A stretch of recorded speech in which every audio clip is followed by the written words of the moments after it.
This is your host, Joseph Chrisman, and this is Just Another Birder. Today's episode is about the different types of flight. We would like to thank our sponsor, the Canada Goose, who has asked we pass on a message that, contrary to popular misconception, it's Canada, not Canadian. Flight can be divided into two main groups: flapping, which includes hovering, and soaring, which includes gliding and the use of updrafts. In the middle, we'll find bounding, which employs both flapping and gliding. Let's explore.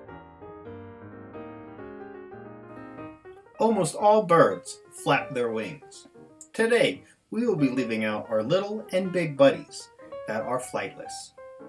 This includes chickens, kiwis, ostriches, emus, and the like. We are also leaving out our formally dressed friends, the penguins.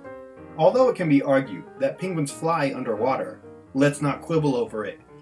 Sorry, guys. The first type of flight we will be exploring is flapping. Flapping, along with pushing from the legs, helps create the initial thrust for takeoff. It gets birds off of their feet and into the air. Flapping is the repetitive up and down motion that is performed with the wings. To be more specific, the bird's pectoral muscle brings the wing down, and the opposing muscle groups raise it back up. This movement requires a good amount of energy. You can think of it this way: constantly flapping is like constantly running. Up next, hovering. A subcategory, hovering is mainly performed by hummingbirds. It is a super specialized skill, allowing these small birds to steady themselves in front of flowers while harvesting nectar. Hovering is possible thanks to the hummingbird's shoulder joint. It's formed in a unique way, allowing for a greater range of movement compared to other birds. This greater range allows for a full 180 degrees of freedom. Fun fact, a hummingbird's wings can beat an average of 10 to 15 times per second. Let's jump over to our other major category of flight, soaring. Soaring occurs when a bird stretches its wings directly outward and rides moving air currents to save on energy. It's a little bit like surfing, but where a surfer uses wave currents, soaring birds use wind currents, known as updrafts.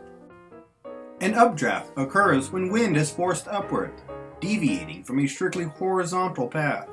The main contributors to updrafts are physical barriers and excessive heat. Let's dive a little deeper. Ridge or slope updrafts are the result of horizontal wind currents colliding with a barrier, be it topographical or a man-made structure. Displayed here, one current moves toward the hillside and is deflected upward, while the other moves directly opposite. The juxtaposition of wind directions work together to create a vertical updraft. While the use of ridge updrafts can occur in a multitude of environments, this is most commonly observed in coastal regions and performed by birds such as the albatross and Pallas's gull. Thermal or convection updrafts are well known to birds of Colorado. While not dissimilar in result to a ridge updraft, the cause is vastly different. On hot sunny days when rising temperatures have nowhere else to go but up, thermal updrafts help keep our birds soaring.